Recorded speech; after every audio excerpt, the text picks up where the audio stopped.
Time now to check in with our good friend Dave Birkett, Lions writer for the Detroit Free Press. You can find him on Twitter, on X, at Dave Birkett. Dave, how are you, my friend? How you doing, Dave? What's up, guys? How are you? There you go. Almost gave me a heart attack for a second. I don't think I could have dealt with any technical. Dave, that would have been 3 strikes. You're out. For you, Maz, by the way. Yeah, of course. Not him. Yeah, of course. Not him. He knows that. He's doing us a favor. Oh, man. Dave, how you doing, buddy? It's good to finally connect, right? Oh, my God, literally. So. Oh, my gosh. Hey, let's start with the Cricket wireless over here. Let's start with the news. Today that for the second year in a row, the Detroit Lions have sold out their season ticket allotment, and I know this was expected, but nonetheless, just on the heels of last season, on the heels of the draft, this really is a time in Lions history that we have not seen in our lives. Is it not? Sports fans in this state are amazing. You guys know that from hosting this show and Braylon from playing here. But yes, sir.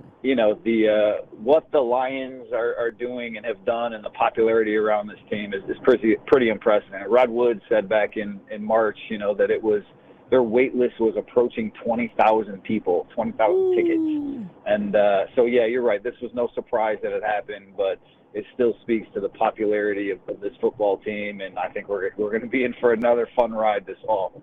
And Dave, not only this year, and not only in this city, but around the league and around the NFL as well. I mean, I think the Lions are one of the sexiest franchises, one of the sexiest teams out there in the NFL, and that will probably be reflected when the schedule comes out Wednesday. What is it, 5 or 6 games a team can have that is max for nationally televised games? 6, maybe. They could absolutely have 5, 6 nationally televised games on Wednesday night when the schedule comes out. Would you be surprised by that or no? Not at all. I mean, 6 primetime games. They already have Thanksgiving, so really 7 national televised games. But I think last year we started to see late in the season, even early, right? They played in that opener, but late in the season they were a popular draw on some of the network TVs, and they got that primetime Sunday night spot for that playoff game. And granted, there were a lot of storylines there, but this is a really, beyond being a really good team, I think it's a really fun team. You got Dan Campbell, and he goes for it on 4th downs, and the offense is pretty good. They're not winning boring games, and they're just a likable team still right now. There's not. They don't have enough history of beating people to be a lot of people's enemies yet. That may come, but I wouldn't be surprised at all if they had 5 or 6. Maybe they'll get 5 primetime games plus that Thanksgiving game, right, and they could still be flexed into another one late in the season. Hey Dave, always good to talk to you. I appreciate you for coming back and give us a second shot. Third, 4th, 5th. Here we go. Couple questions I want to ask, but I just want to ask a first one. With free agency, with the draft, do you think the Detroit Lions did enough in the offseason thus far to where they've gotten better or still 2-3 competitor in the NFC?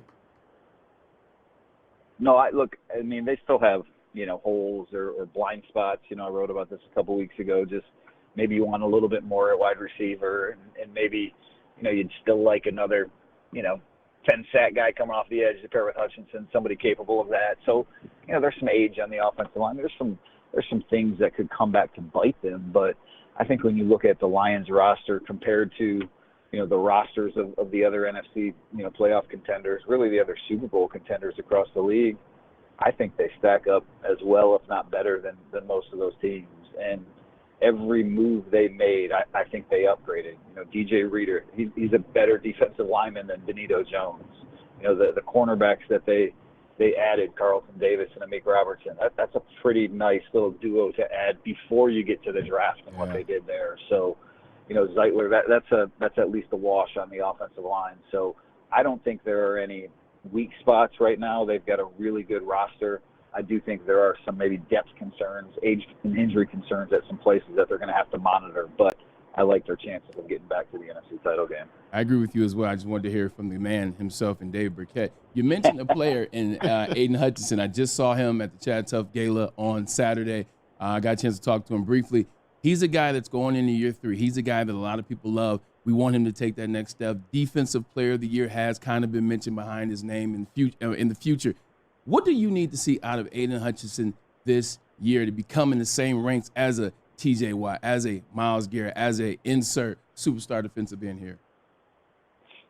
Yeah, I think it's just finishing more and finishing more consistently, especially early in the year, because, a lot of that, obviously it's based on team strength and how you finish a little bit. But I think, when guys like Myles Garrett and TJ Watt and Micah Parsons, when they're piling up so many sacks early, you kind of, at least last year, was kind of like, well, why isn't our guy doing some of that as well? Well, it turns out, Hutch had like as many pressures as anyone since, Pro Football Reference started charting the stat, 6 or 8 years ago. So he's doing the job, but maybe he's just finishing a little bit more. And that's not always on him, right? Like that's a collective effort.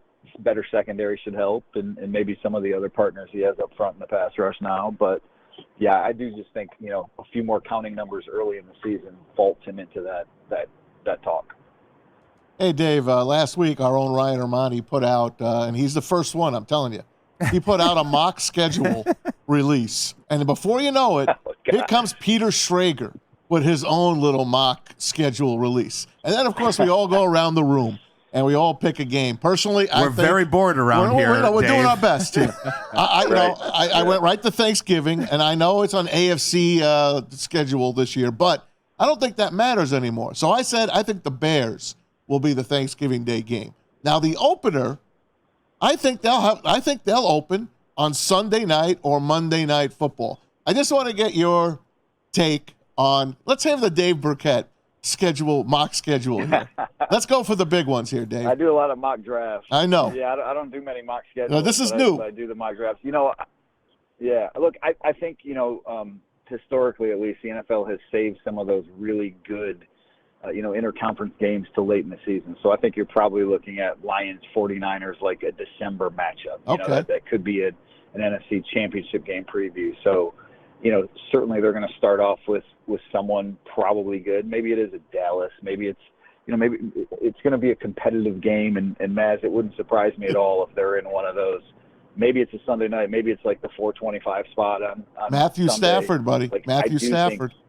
He's coming back, right? That's a game that I do think is going to be a primetime game somewhere early in the season because it's not likely to have the NFC Championship implications like some of those other games. So I could definitely see that one early on.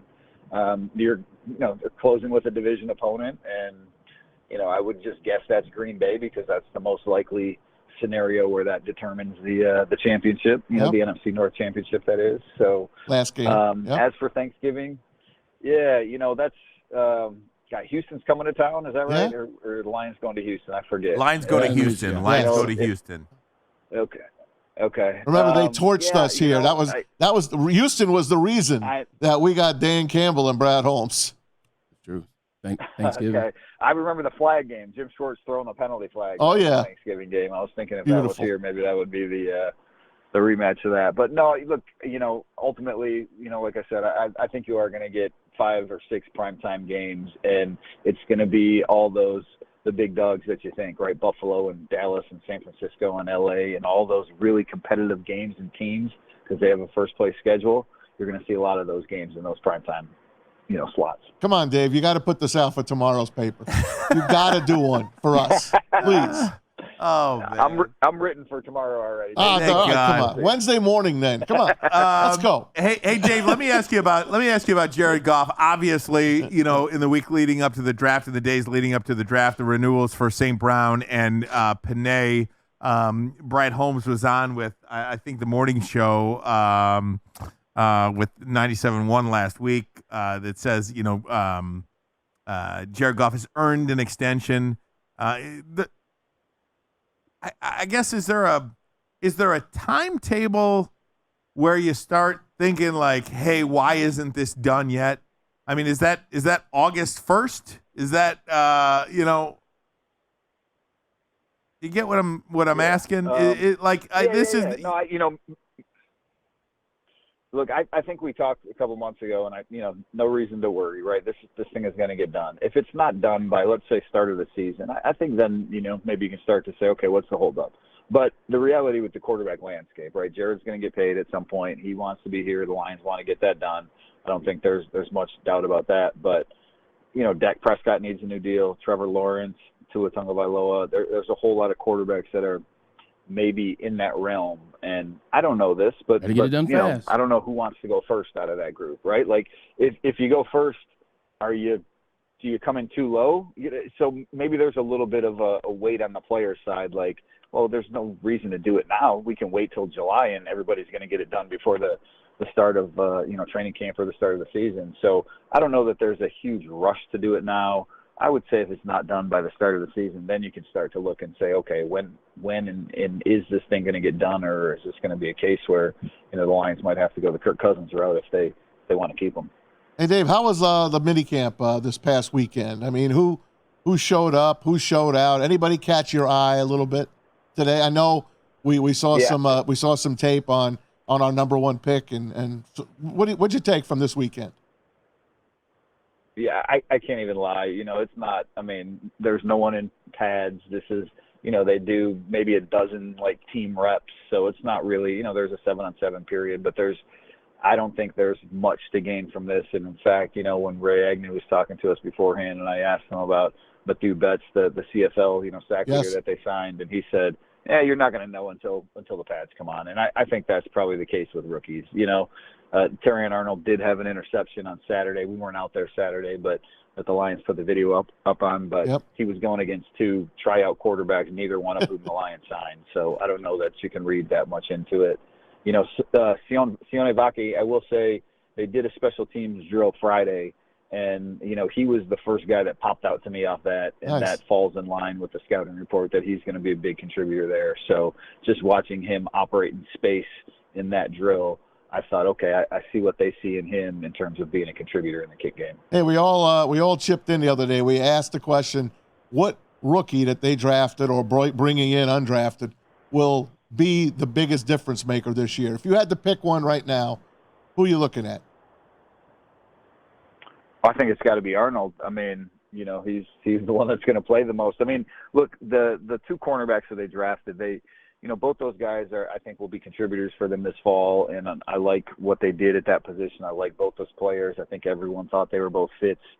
Heading into the draft, it was just, well, maybe Terrion Arnold's not going to be there for him, and Rakestraw, do you really roll the dice at 29, or do you maybe hope to get him in a trade back? And, well, it turns out they got both. I think Arnold, he's the most likely to see, immediate playing time. I'd probably pencil him in as a starter opposite Carlton Davis right now. Okay. So I know Amik Robertson would have something to say about that. Yeah. That's really it to me in this year's class. Vaki maybe on special teams, but, those two fourth-round guys that they picked, those were just developmental guys that they rolled the dice on because this was a really thin draft. And they said, you know what, I'd rather have these two guys that we think we can develop and turn into some really good players than a guy that we're just is always going to be a special teams player for us. Dave Birkett, last question, and we will let you get out here. I promise. It is about a position that I know all too well, the wide receiver position. Are you comfortable where that room stands right now? Amon-Ra St. Brown, Jameson Williams, Donovan Peoples-Jones, go blue. Are you comfortable where that room stands, Khalif Robinson? Khalif Raymond, excuse me. Yeah. No, I'm not, if I'm being honest. I mean, I think that's the one spot that they're maybe a little short on right now. Amon-Ra, we all know how good he is. There's no doubt about that. But I think they're one injury away there from, that being a concern. And, you've got Laporta and you got Gibbs, so you have other receiving targets. But I would have liked to see them add, maybe a more reliable number three. Look, I don't know who that's going to be. Is it going to be DPJ? Is it going to be Khalif Raymond? They both bring a little something different to the table. I know everyone has high hopes for Jameson, and I we started to see late last season exactly what he can mean to the offense, not just in terms of production, but what his presence on the field means to the rest of that, that offense. So I like, what they have at the top of it. But I would like to see them get someone else. I don't know that there's anyone else out there, and it certainly doesn't sound like they're in any rush to grab someone. But, if an injury or something pops up, that's certainly a spot that I would be looking at come trade deadline that, maybe that's a place they can add. Subscribe to the Free Press. Support local journalism. Freep.com is the website. Great stuff there. And we cannot thank you enough, Dave Birkett, for joining us here on Woodward Sports. Thanks, Dave. buddy. Hey, no problem. Glad it worked out this time, guys. Yes, Yeah, buddy. but your lips to God's ears. Thanks so much. Appreciate you, See ya, Dave bud. Birkett. On Twitter, on X, at Dave Birkett. Freep.com, Lions beat reporter.